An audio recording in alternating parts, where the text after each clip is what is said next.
नमस्कार। Eklavya IAS academy Dehradun में सभी लोगों का स्वागत है। उत्तराखंड, जिसे हम देवभूमि के नाम से भी जानते हैं, अपनी विविधता, चाहे वो सांस्कृतिक हो, चाहे वो साहित्यिक हो, चाहे वो भौगोलिक हो, कई प्रकार की विविधताओं के लिए पूरे भारतवर्ष में उत्तराखंड को जाना जाता है। सांस्कृतिक विविधताओं में हम जो देखते हैं कि उत्तराखंड में कई जाति समूह हैं जो उत्तराखंड में पिछले कई शताब्दियों से निवास कर रहे हैं, और इन जातियों का अपना एक अतीत, अपनी एक विरासत, अपना एक वैभव और परंपरा, रीति रिवाज, कई विशेषताएं इन जातियों के समूह में देखने को मिलती हैं। तो प्रत्येक नई पीढ़ी को अपनी अतीत की, अपनी विरासत की, अपने इतिहास से संबंधित जानकारियों का ज्ञान होना आवश्यक होता है, ताकि वो उस पर गर्व कर सकें, उससे प्रेरणा ले सकें और बहुत कुछ अपने समाज को अपने कर्म के द्वारा दे सकें। तो उत्तराखंड की कई जातियों का हम यहाँ चर्चा करने जा रहे हैं। आज जो पहली जाति है जिस पर हम बात कर रहे हैं, यह है उत्तराखंड की रौतेला जाति। तो उत्तराखंड की जो रौतेला जाति है, इसी प्रकार से हम अन्य जातियों पर भी चर्चा करेंगे, उनके वैभव, उनकी विशेषता, उनके अतीत, उनके सामाजिक, राजनीतिक, सांस्कृतिक पृष्ठभूमियों का आंकलन करेंगे। तो रौतेला जाति का जो इतिहास है, इसकी जो उत्पत्ति की जानकारी है, इसकी जो पिछली जो धरोहर देखने को मिलती है उत्तराखंड में, वो क्या क्या है। तो हम रौतेला जाति पर आज बात कर रहे हैं। और जब हम जाति की बात करते हैं तो इस जाति शब्द का अर्थ होता है एक नस्ल या फिर एक सामाजिक समूह के अंतर्गत रहने वाली एक जाति, जिसमें जो है अपनी परंपरा, अपने रीति रिवाज, अपने तौर तरीके, अपनी सांस्कृतिक विशेषताएं जो होती हैं। वैसे तो जातियों की जो उत्पत्ति हुई है वो वर्ण व्यवस्था से मानी जाती है, जो वैदिक काल यानी आज से 3500 साल पहले का जो समय था, जब जो है वैदिक काल का चलन था भारत में, जब वेदों की रचना हुई, ऋग्वेद, सामवेद, यजुर्वेद, अथर्ववेद, पुराण, उपनिषद, ऐसे तमाम ग्रंथों की जब रचना हुई, तो उसमें जो सबसे पुराना वेद है हमारा ऋग्वेद। ऋग्वेद में 10वां मंडल है, उसमें कहा गया है कि समाज में 4 वर्ण व्यवस्थाएं थी, जिसमें ब्राह्मण, क्षत्रिय, वैश्य, शूद्र। तो जो क्षत्रिय वंश का उल्लेख है, वहीं से कहीं ऐसी तमाम राजपूत और क्षत्रिय वंशों की उत्पत्ति हुई आने वाले समय में। ये ऐतिहासिक पहलू है। जब हम जो है किसी भी जाति जिसका एक पुराना इतिहास रहा होता है, उसका एक अपना वैभव होता है, उसको हम समझना चाहते हैं, तो उसमें क्या होता है, किसी भी जाति के समूह के लोगों की अपने कुछ मूल्य होते हैं, अपनी कुछ वैल्यू होती हैं, जो उसकी पहचान होती है, परंपराएं होती हैं, नैतिकता होती है, रीति रिवाज होता है, इतिहास होता है, अतीत होता है, विरासत होती है।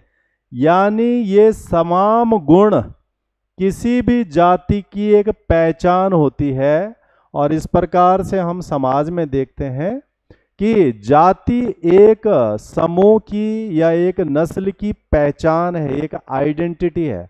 और जैसे बोला भी जाता है, तुम कौन हो, तुम्हारे वंशज कौन थे, तुम्हारे पूर्वज कौन थे, तुम कौन से क्षेत्र से हो। तो यानी एक सामाजिक पहचान के रूप में इस्तेमाल होता है जाति व्यवस्था। और हमें क्यों पता होना चाहिए, या किसी भी जाति के व्यक्ति को अपने अतीत का पता क्यों होना चाहिए, इस अतीत में बहुत सारी विशेषताएं होती हैं जिस पर गर्व किया जा सकता है, जिससे प्रेरणा ली जा सकती है, जिससे जो है पहचान निर्धारित की जा सकती है। तो एक गौरवशाली इतिहास पीछे का पता लगता है किसी जाति का, उनके वंशजों की समाज में, देश में भूमिका, सामाजिक, आर्थिक, राजनीतिक और अन्य प्रकार के क्षेत्रों में भूमिका का पता लगता है। और इस तमाम खूबियों से कोई भी आधुनिक समय का व्यक्ति प्रेरणा ले सकता है, गर्व कर सकता है, अपनी स्थिति का भान कर सकता है। तो इसीलिए हर एक जाति के व्यक्ति को अपने वैभवशाली इतिहास का, अपनी विरासत का पता होना चाहिए, और यही कोशिश यहाँ पर है। अब हम रौतेला जाति का ऐतिहासिक तथ्यों के आधार पर अगर हम खोजेंगे कि इसका इतिहास कितना पुराना है, कितने वर्ष पहले से इस जाति के बारे में उत्तराखंड के ऐतिहासिक ग्रंथों में वर्णन हो रखा है, इनकी उत्पत्ति कहाँ से हुई, क्या ये राजवंश से संबंधित थे, क्या उत्तराखंड में जिन राजवंशों ने कई सौ सालों तक शासन किया, क्या इनका संबंध उनसे है, या उन राजवंशों से इनकी उत्पत्ति का उल्लेख इतिहास के विवरणों में उपलब्ध है। तो ऐसा हम यहाँ से जान पाएंगे। तो इस जाति का इतिहास में उल्लेख का विवरण कहाँ पर है? तो कुछ ऐतिहासिक ग्रंथ होते हैं, मान्य ग्रंथ होते हैं, स्वीकार किए जाने वाले ग्रंथ होते हैं, और उनके आधार पर किसी भी जाति का, किसी भी क्षेत्र का, किसी भी समूह का आंकलन करना आसान होता है। तो ऐसा ही एक ऐतिहासिक ग्रंथ है हिमालयन गजेटियर। ये जो हिमालयन गजेटियर, ये एडविन फेलिक्स टॉमस एटकिंसन, इनके द्वारा 1884 में लिखा गया है। ये ग्रंथ उत्तराखंड के इतिहास को समझने का एक बहुत महत्वपूर्ण दस्तावेज है, क्योंकि इन्होंने पूरे उत्तराखंड का आंकलन किया। उसमें उत्तराखंड की भौगोलिक विशेषताएं, सामाजिक विशेषताएं, राजनीतिक विशेषताएं, जाति, स्थान, शासक, तमाम चीज़ों का इन्होंने अवलोकन किया और उसका उल्लेख किया है। तो एटकिंसन के अनुसार रौतेला जाति के बारे में क्या जानकारी है? एक ऐतिहासिक ग्रंथ है।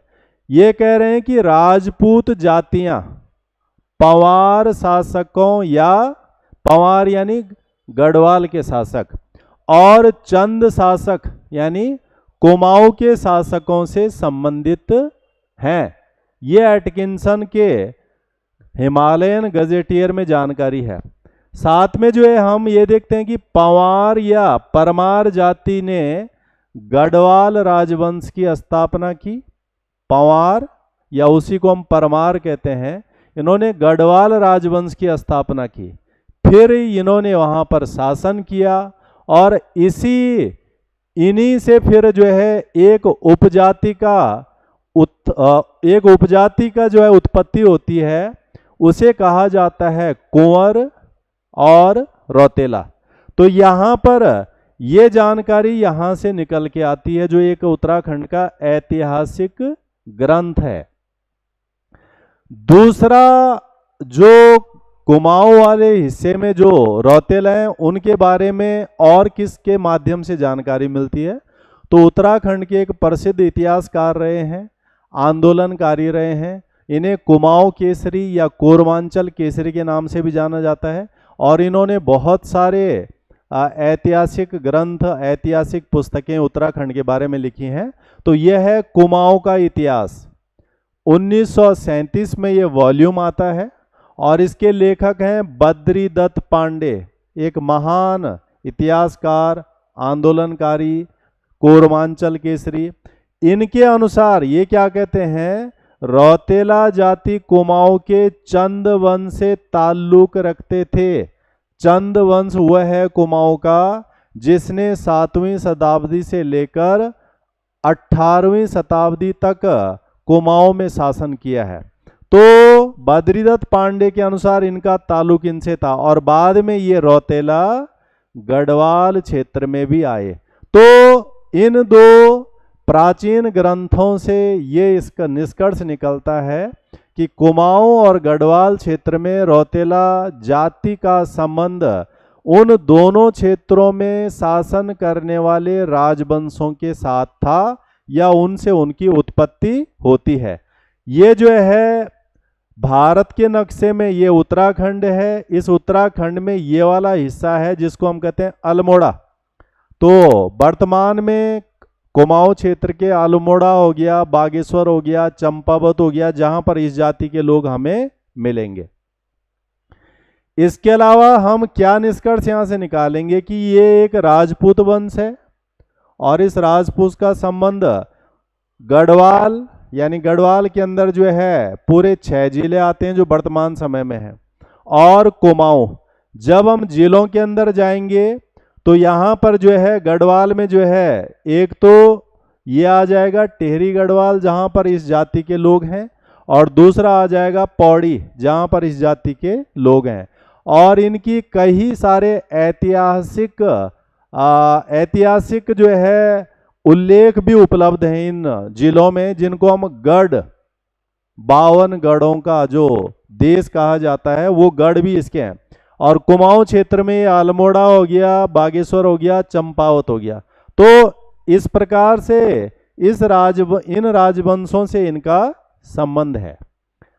अब अगर आप राजवंशों की बात करेंगे तो आप देख रहे हैं जो राजवंश जिन्होंने उत्तराखंड में लंबे समय तक शासन किया, गढ़वाल में पंवार या परमार वंश था, और इसी वंश के वंशज बोल सकते हैं हम रौतेला जाति के लोग गढ़वाल में। कुमाऊं में हम जो है चंद वंश के साथ इनका संबंध देखते हैं और तब इनको वहां का वंशज मानेंगे। तो हम इनके इन राजवंशों पे जाते हैं, पंवार या परमार और चंद वंश।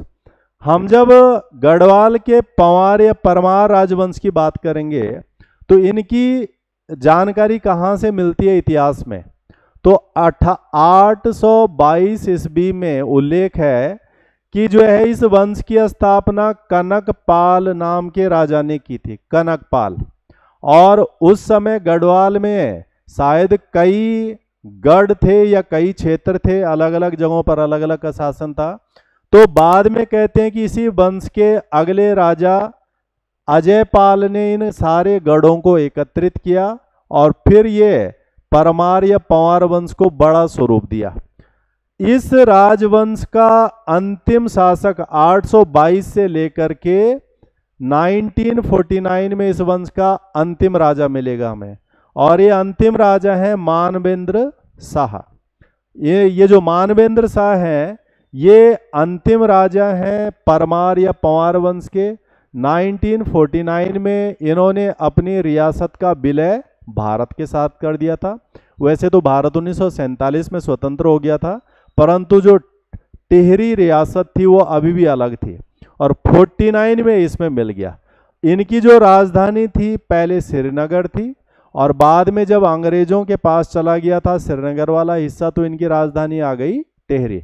तो इस राजवंश में बीच में एक समय ऐसा आता है 1804 से लेकर 1815, जब यहाँ पर गोरखाओं का शासन रहा, यानी गढ़वाल में, कुमाऊं में और पहले से गोरखाओं ने कब्जा कर लिया था।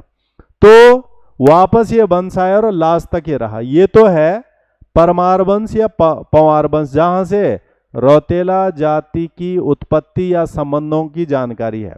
तो हम ये कह सकते हैं कि यह एक जाति और वंश है और ये राजपूतों में उच्चतर जाति के रूप में मानी जाती है ऐतिहासिक दस्तावेजों के अनुसार।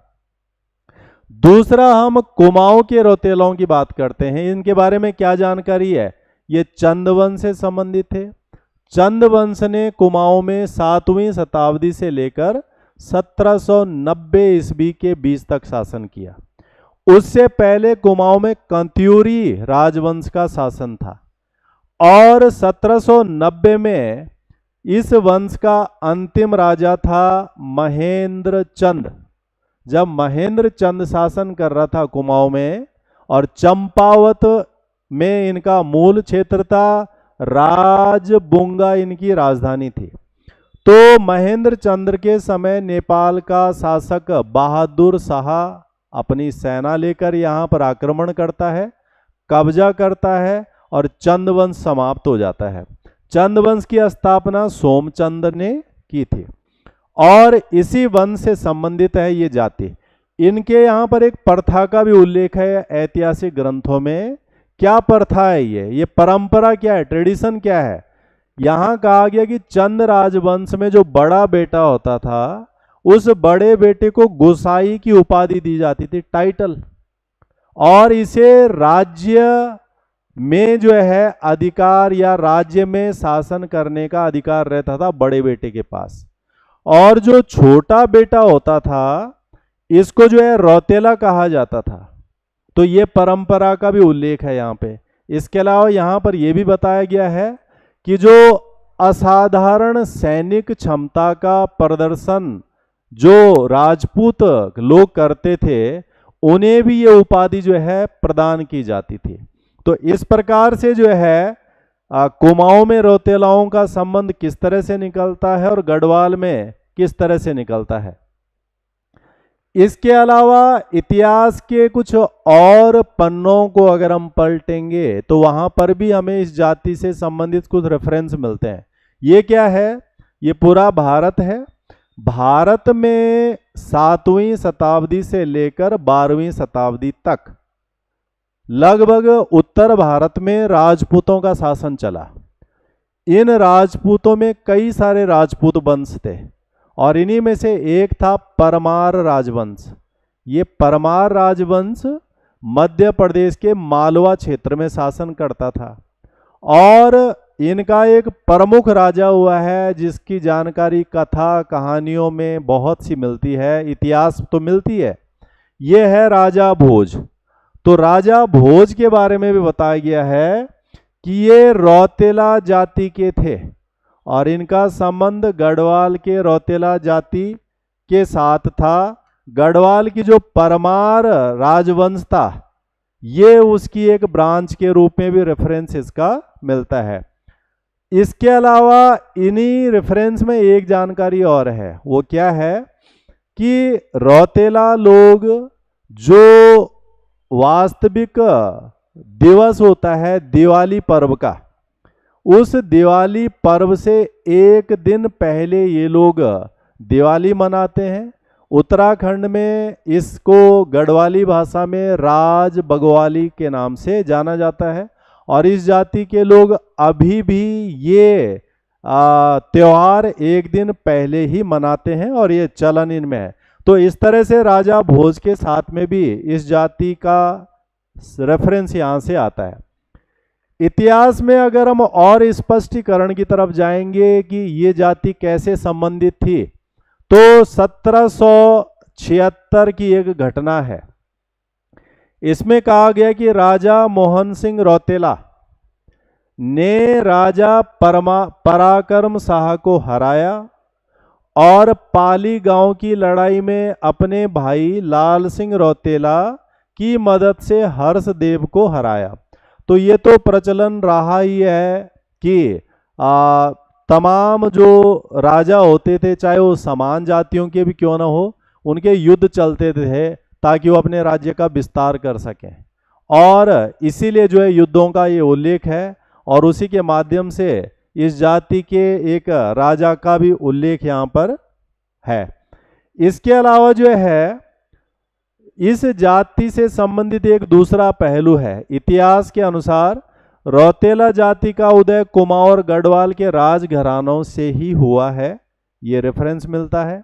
और गढ़वाल के टिहरी और पौड़ी में रौतेला लोगों के कुछ गढ़ और गांव का उल्लेख है।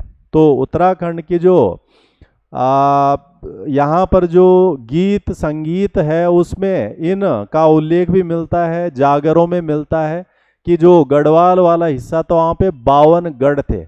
गढ़ का मतलब यहाँ पे किलों से है, जहाँ पर शासक लोग रहते थे और अपने राज्य का नियंत्रण और संचालन उन गढ़ों के माध्यम से करते थे।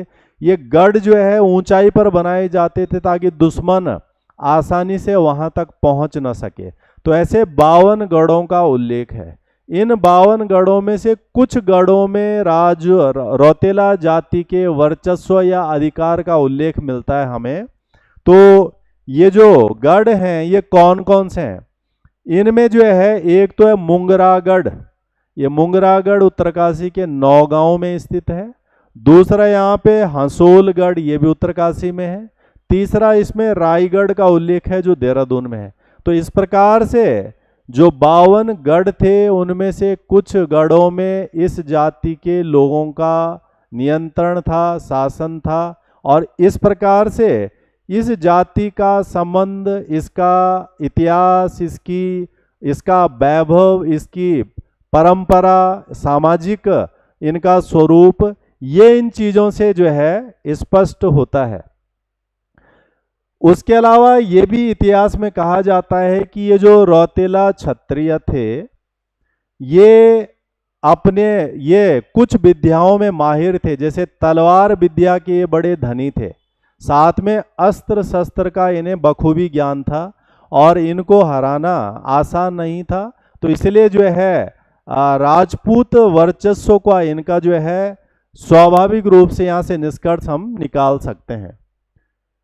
इसके साथ में ये जो विषय है कि क्यों किसी भी आधुनिक दौर में रहने वाले लोगों को अपने प्राचीन इतिहास का, अपने पूर्वजों का, उनके अतीत का, उनके वैभव का ज्ञान क्यों होना चाहिए? क्योंकि इतिहास ही वो साधन है जिससे नई पीढ़ी को जानकारी मिलती है और जिस पर हम गर्व भी कर सकते हैं। तो किसी भी जाति के लोगों के लिए जरूरी है कि वो अपने पूर्वजों के बारे में जाने।